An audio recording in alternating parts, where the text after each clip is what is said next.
Ay mga mare, magandang araw. For today's video ay samahan nyo na naman nga ako sa mga kaganapan ko sa buhay.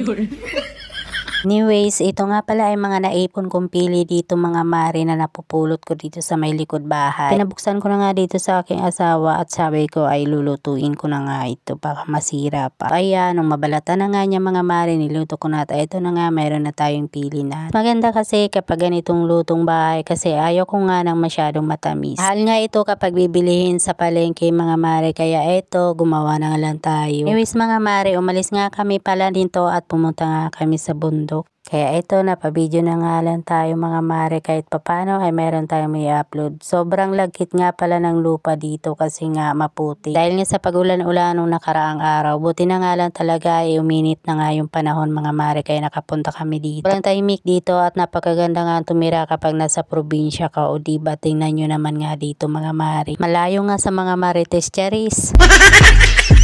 Naglibot nga lang pala yung asawa ko dito, tapos ito nakakuha nga siya ng mga bayabas. Ayan, nanghingi ako ng plastic para nga maibalot ito at iuwi nga namin dito sa bahay. Ay tinignan nga lang kami dito mga mare, pagkatapos ito fast forward pauwi na nga ulit kami. Tingnan nyo naman nga ang kumari nyo yan, tuwang-tuwa dito sa nakuhang bayabas charis.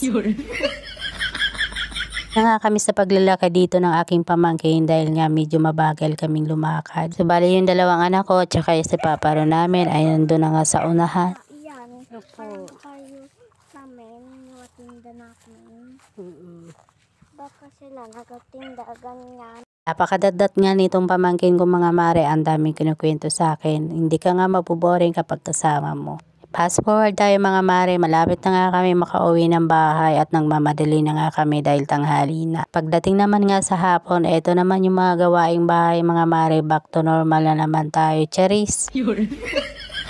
Naghihintay na yung maraming tupiin natin dito sa bahay. Patutupi mo lang pero marami nang nag-aabang na labahin, charis. Diba, labahin na nga lang talaga yung mabilis maipon. Kumpara siguro ay mayaman na ako mga mare, charis.